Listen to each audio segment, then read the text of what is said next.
पिछले 16 दिन से किसान दिल्ली के बॉर्डर पर डटे हुए हैं। कृषि कानून को लेकर उनका आक्रोश हाई है। वो किसी भी कीमत पर पीछे हटने को तैयार नहीं है। किसानों ने कल हाईवे जाम करने का ऐलान किया है। किसानों की सरकार से मांग है कि अपना हक इत्थे रख। अब आपको 16 तस्वीरों में किसानों के आंदोलन दिखाई देंगे। किसान गुस्से में है, लेकिन सरकार उनका गुस्सा ठंडा करने में जुटी हुई है। आज भी केंद्रीय मंत्री नरेंद्र सिंह तोमर ने यह कहा है कि किसान किसी के बहकावे में ना आए। सरकार उनसे बातचीत के लिए तैयार है। किस तरह से पिछले 16 दिनों में अलग अलग तरीके से इस प्रदर्शन ने अपना रंग रूप बदला, किस तरह से और इंटेंस हुआ, ये सारी तस्वीरें पहले दिन से लेकर आज तक किस तरह से आंदोलन चल रहा है और आंदोलन अभी जल्द खत्म होता हुआ नजर नहीं आ रहा, क्योंकि किसी भी तरह से ना ही सरकार एक कदम पीछे ले रही है और ना ही किसान एक कदम पीछे लेने के लिए तैयार है। तो दोनों ही डटे हुए हैं, अड़े हुए हैं। किसकी जिद ज्यादा भारी होगी, ये आने वाले कुछ दिनों में पता चलेगा। किसानों के लिए सरकार की क्या नई रणनीति है, इस मामले पर कृषि मंत्री नरेंद्र सिंह तोमर से बात की हमारे संवाददाता संजय शर्मा ने। सुनिए। बातचीत के लिए मौजूद है केंद्रीय कृषि मंत्री नरेंद्र सिंह तोमर साहब। तोमर साहब, पूरे देश की निगाह लगी हुई है कि आखिर किसानों का ये आंदोलन कैसे खत्म होगा, कैसे ये टकराव गतिरोध खत्म होगा, क्योंकि पूरे देश की निगाह लगी हुई है, पूरा देश जानना चाहता है। भारत सरकार कृषि सुधार बिल लेकर इसलिए आई है कि देश भर में किसानों के जीवन स्तर में बदलाव आए, किसान को उसके उत्पादन का वाजिब दाम मिले, किसान महंगी फसलों की ओर आकर्षित हो, खेती टेक्नोलॉजी से जुड़े, वैश्विक मानकों के अनुसार खेती करने का अवसर हमारे किसान बंधुओं को मिले, किसान अपने उत्पादन का एक्सपोर्ट कर पाएं और किसान के उत्पादन को बेचने में जो बंदिशें लगी हैं वो सारी बंदिशें समाप्त हों और उसको स्वतंत्रता मिले। वर्षों से जो मंडी की जंजीरों में जकड़ा हुआ था उसको स्वतंत्रता देने का काम इन कृषि कानूनों के माध्यम से नरेंद्र मोदी जी की सरकार ने किया है। और मैं समझता हूँ कि जो किसान आंदोलन हो रहा है उस किसान आंदोलन से सरकार ने कई दौर की वार्ता की है, कई घंटों तक वार्ता की है। वार्ता के दौरान जो बिंदु आए उन बिंदु को भी हल करने के लिए हमने किसानों को आश्वस्त किया है। किसानों की चर्चा में ये आया कि एपीएमसी कमजोर होगी, तो हमने कहा उसको सुदृढ़ बनाने के लिए जो एक्ट में प्रावधान करने की आवश्यकता है वो हम कर देते हैं। उनको लगता था कि भाई एसडीएम के स्तर पर उनको न्याय नहीं मिल पाएगा और जुडिशियली में जाने की अनुमति होनी चाहिए, तो हमने कहा हम इस पर भी विचार कर सकते हैं। उन्होंने कहा ट्रेडर का रजिस्ट्रेशन नहीं है, तो हमने कहा इस पर भी हम विचार कर सकते हैं। उन्होंने कहा कि जो फार्मिंग एग्रीमेंट होगा उसको रजिस्टर्ड होना चाहिए, तो हमने कहा इस पर भी विचार कर सकते हैं। उन्होंने कहा पराली के मामले में किसान को आपराधिक मामलों में लपेटने की कोशिश की जा रही है, तो कहा इसका भी समुचित समाधान करेंगे। इलेक्ट्रिसिटी एक्ट के बारे में उन्होंने कहा कि भाई इसमें ये किसानों के प्रतिकूल बनने जा रहा है, तो हमने कहा अभी तो वो अस्तित्व में आया नहीं है, लेकिन जब भी वो आएगा तो उसमें किसान नहीं होंगे और किसान वर्तमान व्यवस्था के अनुसार किसानी का काम चलता रहेगा। नरेंद्र सिंह तोमर, जिनका कहना है कि किसानों की सरकार है, मोदी सरकार किसानों के हित में ही फैसला करती है, किसानों की आय बढ़ाने के तमाम उपाय किए और उनको पूरी उम्मीद है, पूरी आशा है कि किसान बातचीत के टेबल पर आएंगे और उनकी जो भी समस्या है उनका समाधान बातचीत से ही निकलेगा। कैमरामैन कुलभूषण के साथ संजय शर्मा, इंडिया न्यूज, दिल्ली। तो आपने कृषि मंत्री की बात सुनी। अब हम आपको सीधा ग्राउंड रिपोर्ट्स लेके दिखाते हैं किस तरह से ऑन ग्राउंड क्या कुछ हमारे साथ में हमारे रिपोर्टर्स देख पा रहे हैं। हमारे पास में तीन अभी मेरे संवाददाता लाइव जुड़ रहे हैं। सबसे पहले आपको बता दें कि जतिन गोस्वामी जुड़े हुए हैं गाजीपुर बॉर्डर से, ऐश्वर्या है सिंघू बॉर्डर से और साथ ही सुमित भी जुड़ेंगे हमारे साथ में कुछ ही देर में सिंघू बॉर्डर से। ऐश्वर्या, हमने देखा है कि वहां पर लगातार सिचुएशन टेंस होती जा रही है। 16 दिन हो गए, कोई ब्रेक थ्रू नहीं हो रहा है। आगे किसानों का क्या प्लान है? दिल्ली जयपुर हाईवे बात करेंगे, लेकिन अब कुछ नया सुनने में आ रहा है कि ट्रेन भी ब्लॉक कर देंगे। ऐश्वर्या, आपको आवाज आ रही है?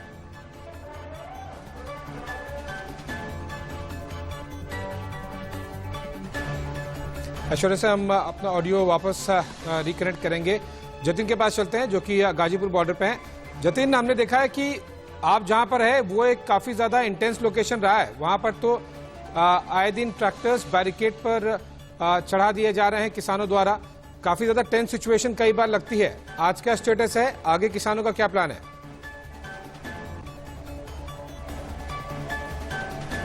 देखिए, आज भी सिचुएशन कमोबेश वैसी ही बनी हुई है। सुबह नेशनल हाईवे 9 पर किसानों ने एक मार्च निकाला था, फ्लैग मार्च का नाम दिया था, जिसमें वो अपने जो फ्लैग्स हैं वो लेकर पहुंचे थे दिल्ली में। हालांकि उन्हें जाने से रोक दिया था, फिर वो वापस आ गए थे। यहाँ मैं एक तस्वीर आपको दिखा देता हूँ। यहाँ देखिए, ये जो तमाम बुजुर्ग किसान हैं यहाँ बैठे हैं और उनमें आपको एक किसान नजर आएंगे जो पूरे कपड़े नहीं पहने हुए, अर्धनग्न हैं। उनका नाम राजवीर है और 78 साल के हैं। वो ये सीधे तौर पर कह चुके हैं कि मैं ऐसे ही बैठा रहूंगा, अगर मुझे कुछ हो गया इस सर्दी में तो उसकी जिम्मेदार सरकार होगी। तो उनसे पूछ लेते हैं, आप ही बताइए कि क्यों? जतिन, हम आपके पास में वापस आएंगे और आगे भी इस चर्चा को आगे बढ़ाएंगे और ग्राउंड रिपोर्ट्स आपसे लेंगे। करते हैं किसान आंदोलन की। जी हाँ, लगातार किसान आंदोलन में जो नई नई तब्दीलियां आ रही हैं, नए नए अपडेट आ रहे हैं, वो हम आप तक पहुंचा रहे हैं। किसान डटे हुए हैं।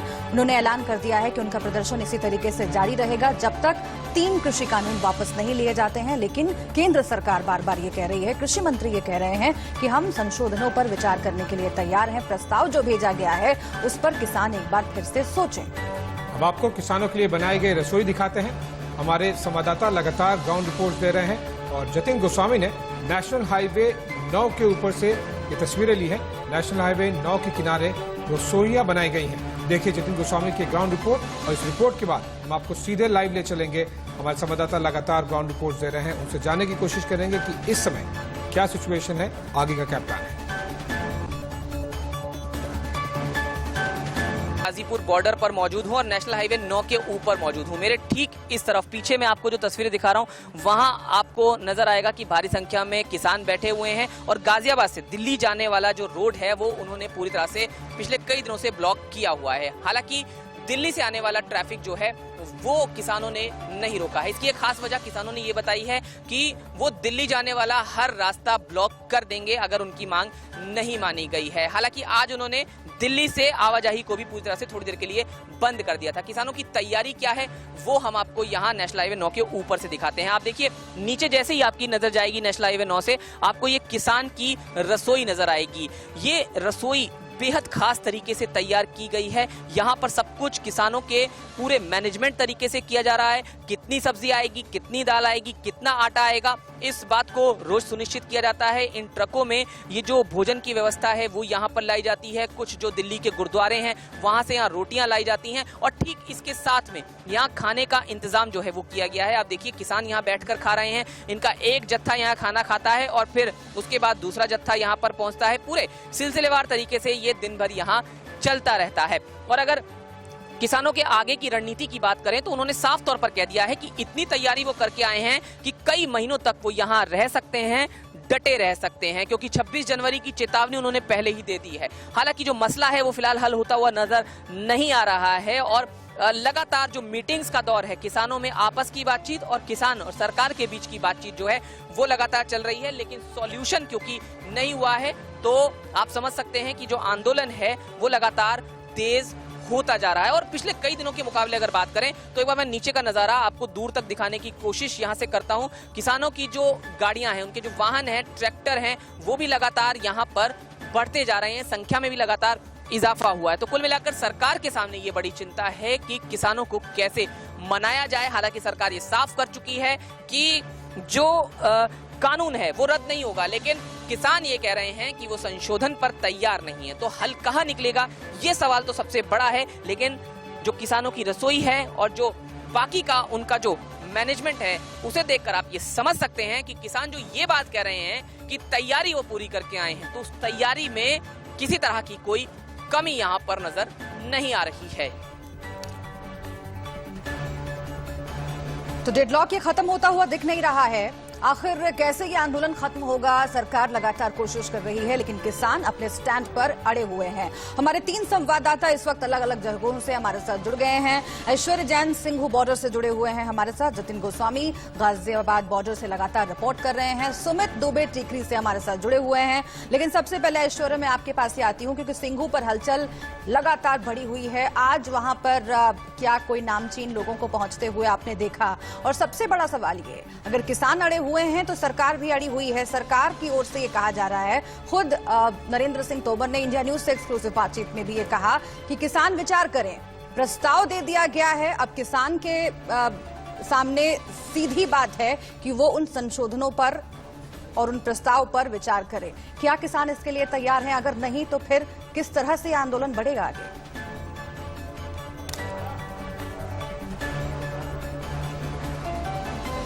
देखिए, 2 बड़ी अपडेट हम आपको दे देते हैं। जो किसान संयुक्त मोर्चा है उसका जो ऑफिस यहाँ पर सिंघू बॉर्डर पे बनाया गया है, वहाँ पर साफ तौर पर आज की रणनीति तय की गई है और उसमें 2 चीजें बड़ी निकलकर सामने आई हैं। पहली कि जो प्रस्ताव की बात लगातार केंद्र सरकार कर रही है, नरेंद्र सिंह तोमर ने कहा है कि जो हमने प्रस्ताव भेजा है उस पर किसान संगठन बार बार विचार करे। उस पर साफ तौर पर यहाँ पर किसान आंदोलन और किसान संयुक्त मोर्चा ने कहा है कि जितने भी प्रस्ताव उन्होंने अभी तक दिए हैं और जो आखिरी प्रस्ताव दिया है उस पर केंद्र सरकार का कहना है कि यहाँ से कोई भी रिवर्ट बैक केंद्र सरकार को नहीं गया है, जो बिल्कुल गलत है। जो प्रस्ताव यहाँ पर आया था उसको पूरी तरीके से खारिज कर दिया गया है और वो केंद्र सरकार को बता दिया है जो तीनों कृषि कानून है और जो इलेक्ट्रिसिटी बिल 2020 है उसको जब तक केंद्र सरकार वापस नहीं लेती है ये आंदोलन वैसे ही चलता रहेगा।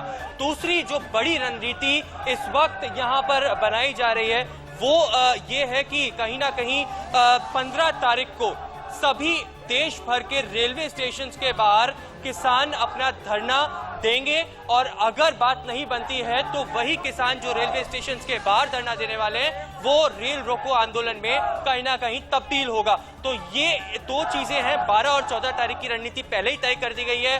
कल दिल्ली आगरा और जयपुर दिल्ली हाईवे को पूरी तरीके से बंद किया जाएगा, उसको जाम कराया जाएगा। उसके बाद 14 तारीख को पूरे देश भर के अंदर प्रोटेस्ट नजर आएंगे। तो ये अभी तक की रणनीति यहाँ संयुक्त किसान मोर्चा के सामने नजर आ रही है। ऐश्वर्या, आपके पीछे काफी ज्यादा नारेबाजी हो रही है, अगर आप कुछ लोगों से वहां पर बातचीत कर पाएं और बहुत संक्षेप में, ताकि हम दूसरे ग्राउंड रिपोर्ट्स पर भी जा सकें।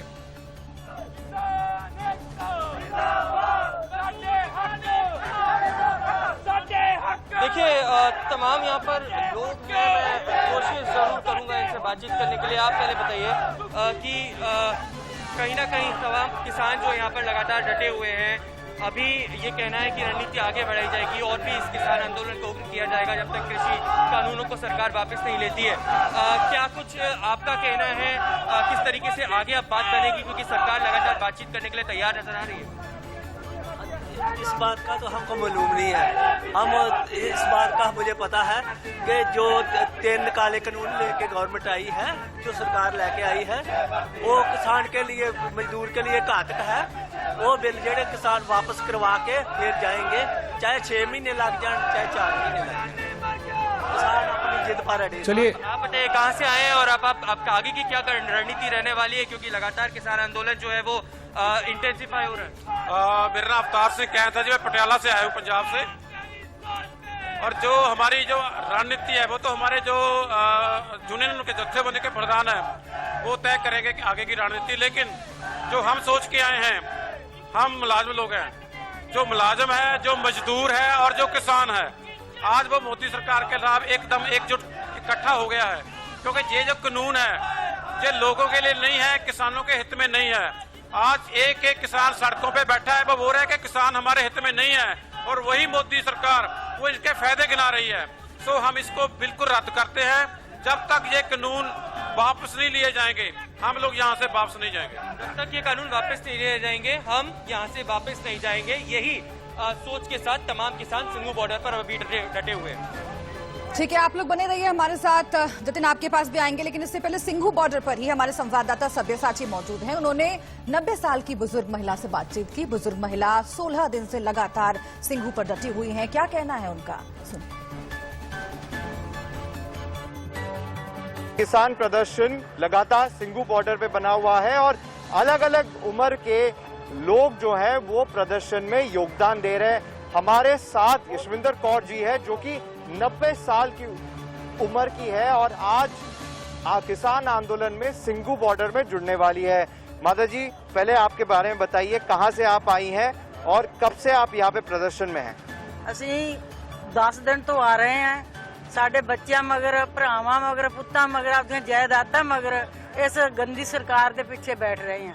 ਇਹ ਸਾਡਾ ਨਿਆਂ ਨਹੀਂ ਦੇ ਰਹੇ, ਅਸੀਂ ਨਿਆਂ ਲੈਣ ਆਏ ਹੋਏ ਹਾਂ। ਆਪਦੇ ਪੁੱਤਾਂ ਧੀਆਂ ਵਿੱਚ ਜ਼ਿਮੀਂਦਾਰ ਜ਼ਮੀਨ ਨਹੀਂ ਦਿੰਦਾ, ਇਹ ਖੋਣ ਨੂੰ ਫਿਰਦੇ, ਅਸੀਂ ਦਿੰਦੇ ਨਹੀਂ। ਜਿੰਨੇ ਦਿਨ ਬੈਠਾਂਗੇ ਉਹਨੇ ਦਿਨ ਬਵਾਂਗੇ। ਜਿਤਨੇ ਵੀ ਚਿਰ ਰਾਸ਼ਨ ਸਾਡੇ ਕੋਲੇ ਹੈ ਅਸੀਂ ਉਹਨਾਂ ਚਿਰ ਬਵਾਂਗੇ। ये बताइए माँ जी, आप इधर हैं तो आपके परिवार में वहाँ पे कौन कौन है? क्योंकि जो किसान भाई है वो यहाँ पे धरना दे रहे हैं, खेती वहाँ पे अलग है। हाँ, परिवार हमारा पीछे घर में बहुत है, एक दूसरे का घर साँभ लेंगे। हम जरूर आना सीगा, 90 साल की उम्र में हम आके जाना ही जाना है। इस करके मैं इतने आई हूँ। इनका खेल है, हम कहते हैं मोदी का भी नहीं है। मोदी तो इनका करिंदा है, मोदी इनका करिंदा है, तो इसीलिए हम अपनी जमीनों पे किसी का हक होने दें, ये सवाल ही पैदा नहीं होते। हम तो और भी लोगों को जो पंजाब में रह रहे हैं उनको भी कहते हैं आ जाओ, यहीं खाएंगे, यहीं पिएंगे, यहीं मरेंगे, नहीं तो अपना हक लेके खुशी खुशी जागो निकालते, भंगड़ा डालते जाएंगे वापस। मैं बहुत वधिया सुख आनंद नाल गुरु नानक दे लंगर चली जाते, 20 रुपए का लंगर थां दा चलदा ते चलदा रहूगा, चलूगा भी। तो ये थे यशविंदर कौर जी जो कि 90 साल है और उन्होंने अपने परिवार के साथ यहाँ पे आज कृषि आंदोलन में सिंघू बॉर्डर में योगदान किया है। और उनका यही कहना है कि जब तक सरकार उनकी मांगे नहीं सुनेगी, किसानों की मांगे नहीं सुनेगी, तब तक वो धरना प्रदर्शन में बैठे रहेंगे। और जो पीछे उनकी जो खेती छोड़ के आए हैं, जो किसान भाई अभी भी पंजाब में हैं, वो उनकी खेती की देखभाल कर रहे हैं। तो रोटेशन बेसिस पे किसान लगातार सिंघू बॉर्डर में आ रहे हैं और धरना प्रदर्शन कर रहे हैं। कैमरा पर्सन सुभाष दास के साथ सब्यसाची रॉय चौधरी, इंडिया न्यूज, सिंघू। तो आपने सिंघू बॉर्डर से रिपोर्ट देखी। अब सिंघू बॉर्डर से सीधा आपको ले चलते हैं टिकरी बॉर्डर, जो एक और केंद्र बिंदु बना हुआ है किसानों के प्रदर्शन का। और वहां से मेरे सहयोगी सुमित लाइव जुड़ रहे हैं। सुमित, 2 प्रश्न। पंजाब से कुछ और किसान निकल पड़े हैं, वो वहीं पर आएंगे। पूरे एटलीस्ट कम से कम उत्तर भारत में रेल रोको आंदोलन की चेतावनी दे दी गई है। उसको लेकर क्या ज्यादा वहां पर सिक्योरिटी लगाई जा रही है? किसानों की तरफ से क्या तैयारी की जा रही है और पुलिस की तरफ से क्या तैयारी की जा रही है? दूसरा, ये जो अलग अलग पोस्टर्स लेके कल लोग बैठे थे, BKU जो कि किसानों का भी एक संगठन है, अलग अलग वरवर राव, अर्बन नक्सल्स और जो राइट अक्यूज हैं, उनको लेकर भी काफी ज्यादा डिमांड करे थे और काफी ज्यादा कंट्रोवर्सी भी बनी। टिकरी बॉर्डर पर ही थे। क्या उसको लेकर वहां पर किसानों में आंदोलन में किसी तरह से धक्का लगा है कि ये अलग कहां चले गए किसान आंदोलन से? ये अर्बन नक्सल्स को रिहा करना, जो राइट्स के अक्यूज हैं उनको रिहा करना, इस पर कोई असर दिखाई पड़ा है वहां पर?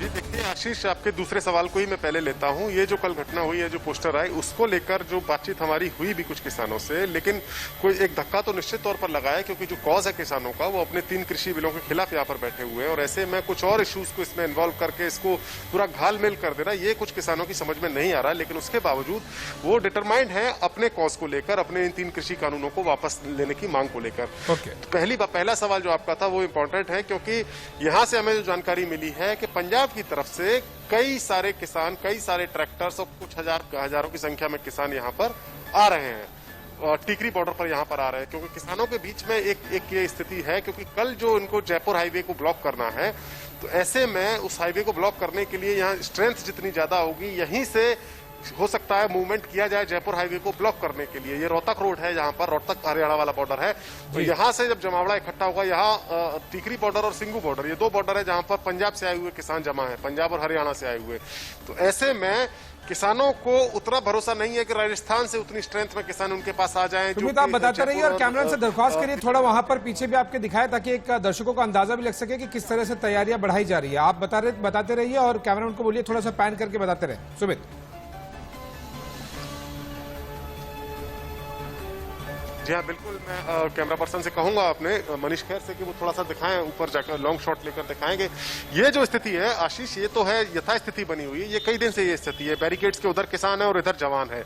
लेकिन कल जो 12 दिसंबर का दिन है, उसमें बहुत बड़ा दिन रहेगा कि अगर किसानों को कामयाबी मिल जाती है जयपुर और दिल्ली हाईवे को बंद करने में, तो फिर दिल्ली के लिए एक दिल्ली को चौक करने जैसी स्थिति पैदा हो जाएगी, क्योंकि 2 बॉर्डर ऑलरेडी चौक किए जा चुके हैं, सिंघू बॉर्डर और ये टिकरी बॉर्डर। ऐसे में जयपुर दिल्ली हाईवे को भी अगर ब्लॉक कर दिया जाता है तो फिर दिल्ली के लिए मुश्किल खड़ी होगी। और फिर उसके बाद जो यूपी बॉर्डर है, यूपी बॉर्डर पर भी किसान डटे हुए हैं। और उसके बाद जो आगरा का रास्ता है, आगरा दिल्ली और आगरा का जो हाईवे है, यमुना एक्सप्रेसवे, उसको भी अगर जाम किया जाएगा तो फिर निश्चित तौर पर सरकार के लिए, दिल्ली के लोगों के लिए मुसीबत बढ़ जाएगी। और यही किसानों की रणनीति है। यहाँ पर लोग जमे हुए हैं, कई सारे किसान यहाँ पर जमे हुए हैं, लेकिन इसके अलावा भी एक तरह से मिलिट्री की अगर भाषा में हम कहें तो रीइंफोर्समेंट भी आ रहा है लगातार। कई सारे किसान हैं जिनके यहाँ टिकरी बॉर्डर पर आने की उम्मीद है, वो चल पड़े हैं। अमृतसर से बहुत सारे जत्थे चले हैं। ये लोग बने रहिए हमारे साथ, हमारे तमाम रिपोर्टर्स लगातार बने हुए हैं। फिर से एक बार अपने संवाददाताओं के पास जाएंगे, लेकिन इससे पहले आपको बताते हैं किसान नेता कुलवंत सिंह संधू से हमारे संवाददाता सब्यसाची ने बातचीत की है। कुलदीप सिंह संधू ने कृषि कानूनों को वापस लेने के साथ साथ उमर खालिद, शर्जील इमाम को रिलीज करने की मांग भी की है। तो वहीं कृषि मंत्री ने किसान नेताओं को मुद्दे से ना भटकने की नसीहत दी है। कुलवंत सिंह संधू जी जुड़ चुके हैं। सर, गवर्नमेंट और किसान यूनियन में डेडलॉक सिचुएशन आ गया है, जहां पे सरकार कह रही है कि हम किसान यूनियन को कह रहे हैं कि आप आइए, मीटिंग कीजिए, अमेंडमेंट डिसाइड कीजिए। किसान इस बात पे कह रहे हैं कि हम कंप्लीट रोल बैक चाहते हैं, सिर्फ हाँ या ना में जवाब दे दीजिए। इसके बाद आपकी क्या स्ट्रैटेजीज रहेगी सर? यही स्ट्रैटेजी है। हम तीनों कानून रिपीट और दोनों बिल रिपीट, इसके अलावा कोई समझौता नहीं होगा। EMSC स्वामीनाथन की रिपोर्ट पर MSP और सरकारी खरीद की गारंटी, क्योंकि सरकार मार्केट से निकलना चाहती है। प्राइवेट प्लेयरों के लिए कोई शर्तें ला रही हैं। वो प्राइवेट प्लेयरों की बात क्यों करते हो? सरकार खुद क्यों नहीं खरीदती? हम बोलते हैं प्राइवेट प्लेयर की हमें जरूरत नहीं है। APMC कानून में प्राइवेट प्लेयरों के आने के लिए प्रावधान है, उसमें लिखा है MSP के ऊपर कोई भी खरीद सकता है, जो खतरनाक है, एसेंशियल क्वालिटी है। आखिरी सवाल, कल टिकरी बॉर्डर में प्रदर्शन के दौरान बहुत सारे पोस्टर्स दिखे थे, जहाँ पे शर्जील इमाम और उमर खालिद के पोस्टर्स दिखे थे। तो वो बातें हो रही है कि मुद्दा डाइवर्ट किया जा रहा है। पहले किसानों की बात थी, अभी इनको जेल से रिलीज करने की बात है। इस पे आप क्या टेक लेंगे सर? नहीं, वो तो हमारी 8 मांग में मांग है, डिबेट नहीं हो रहा। वो 8 मांगों में जो 3 कानून हैं, 2 बिल हैं, एक MSP का सवाल है, एक डीजल आधे रेट पर देने का सवाल है, एक ये है जो इंटेलेक्चुअल लोग हैं, जो ठीक सोच रहे हैं, लोगों की बेहतरी के लिए काम करते हैं, उनको नजायज जेलों में डाला जा रहा है, उनको रिलीज करो।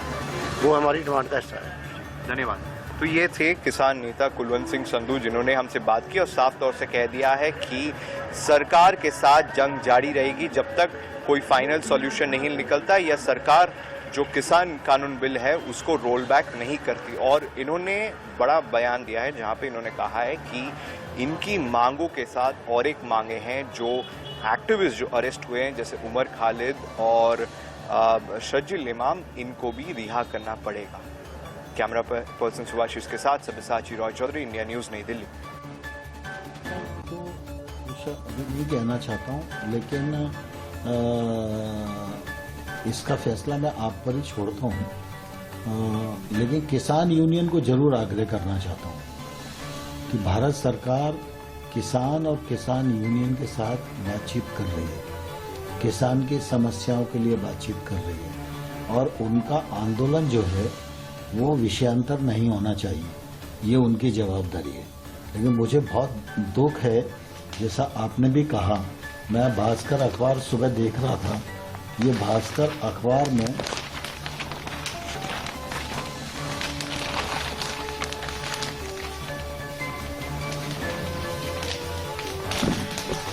जो ये फोटो छपा हुआ है, मैं इसको दिखाना चाहता हूँ आपको कि ये क्या प्रदर्शित करता है।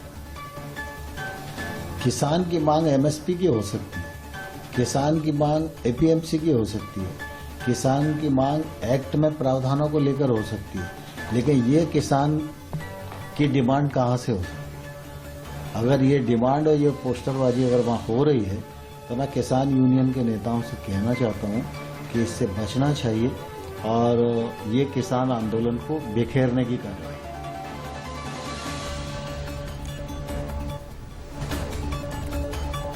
तो अब किसानों की खबर से अगली खबर का रुख करते हैं कश्मीर से जुड़ी। जम्मू कश्मीर में बर्फबारी की वजह से कई इलाकों में तापमान और गिर गया है। बर्फबारी की वजह से मैदानी इलाकों में ठंड बढ़ गई है। जम्मू कश्मीर में कई जगहों पर बर्फ जम गई है, जिसे हटाया जा रहा है। कुछ तस्वीरें हम आपको जरूर दिखाएंगे, क्योंकि बर्फबारी से जाहिर तौर पर जो मैदानी इलाके हैं वहां पर भी असर पड़ेगा और ठंड धीरे धीरे बढ़ रही है। लेकिन जो तस्वीरें आई हैं वो वाकई काफी खूबसूरत हैं और जो जनजीवन प्रभावित होता है उसकी तस्वीरें भी आपको देखनी चाहिए, क्योंकि जो पहाड़ी इलाके होते हैं बर्फबारी के बाद वहां पर कई रास्ते ब्लॉक हो जाते हैं जिन्हें हटाने की कोशिश की जाती है। आप तस्वीरों में देख सकते हैं। इन तस्वीरों से साफ है कि ठंड अब पूरी तरह से जम्मू कश्मीर में आ गई है और इसमें अच्छी और बुरी दोनों बातें। अच्छी बातें इसलिए क्योंकि टूरिज्म ऐसे समय में काफ़ी बढ़ता है, लेकिन जो आप तस्वीरें देख रहे हैं, रास्ते खुले रखना एक सबसे बड़ी चुनौती होती है। ऐसे में न केवल नागरिकों को बल्कि जो हमारी सेनाएं हैं उन्हें भी काफ़ी ज़्यादा मशक्कत करनी पड़ती है। और जम्मू कश्मीर में जब बर्फबारी हो जाए इसका मतलब साफ है कि मैदानी इलाकों में भी ठंड जल्द ही बढ़ने वाली है। रुक करते हैं अगली खबर का। पाकिस्तान एलओसी पर लगातार हैवी फायरिंग कर रहा है। गुरुवार से पाकिस्तान भारत के रिहायशी इलाकों में गोले दाग रहा है, लेकिन पाकिस्तान की इस हरकत का माकूल जवाब भारतीय सेना दे रही है। सूत्रों के हवाले से खबर है कि जवाबी कार्रवाई में पाकिस्तान के 5 जवान मारे जा चुके हैं और कई घायल हैं। भारत की इस जवाबी कार्रवाई से इमरान की फौज घबरा गई है। एलओसी के कुछ हिस्सों में पाकिस्तानी सेना लगातार उकसावे की कार्रवाई कर रही है। गुरुवार रात फायरिंग का केंद्र जम्मू कश्मीर का पुंछ सेक्टर था। मानकोट सेक्टर में पाकिस्तान ने ज्यादा फायरिंग की, लेकिन भारतीय सेना अलर्ट थी और उसने पाकिस्तान को धूल चटाते हुए कई बंकर पाकिस्तानी आर्मी के तबाह कर दिए।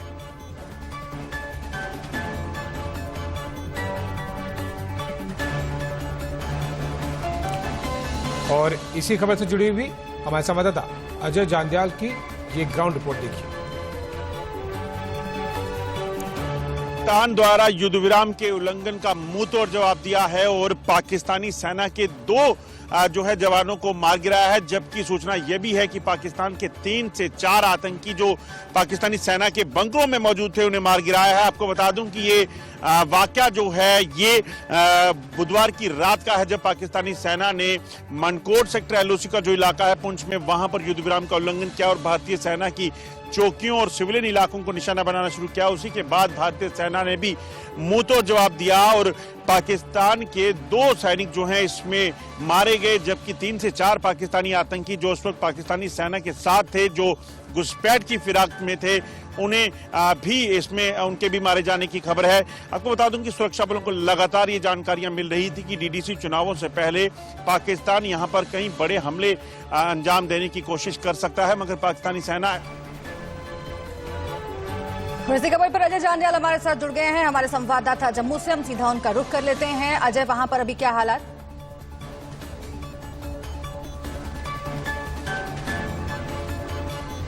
देखिए, पिछले 24 घंटों की अगर बात करें तो जो पाकिस्तान के खिलाफ कार्रवाई हुई है उसके बाद एलसी पर, लाइन ऑफ कंट्रोल पर फायरिंग पाकिस्तान ने नहीं की है, मगर अंतर्राष्ट्रीय सीमा की बात करें तो हीरानगर सेक्टर में बीती रात पाकिस्तान ने जो है बीएसएफ की चौकियों और सिविलियन इलाकों को निशाना बनाने की कोशिश की है। और इस इलाके में अगर बात करें हीरानगर में, तो यहाँ पर लगातार पिछले कई महीनों से पाकिस्तान की तरफ से इसी तरह से फायरिंग चल रही है, मगर एलओसी पर तनाव बना हुआ है लगातार पाकिस्तान की तरफ से।